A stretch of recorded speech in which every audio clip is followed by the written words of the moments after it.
If you are planning to change the default browser of your Mac, then it's very simple. Within few seconds you can do this thing. Let's see what is the quickest way to change the default browser. Just click the spotlight search.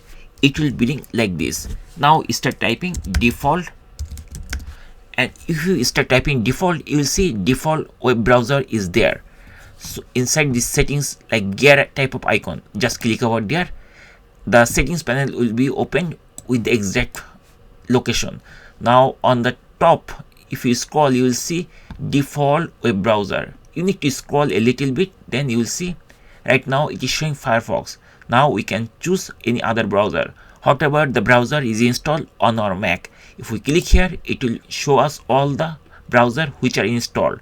Like for example, I want to use Google Chrome, so we have to choose it, and next time the default browser will be used as Google Chrome, and that's it. Once you change this, just close this thing. Your Mac default desktop browser is already fixed. Now every time you click on any link, it will directly open in Google Chrome.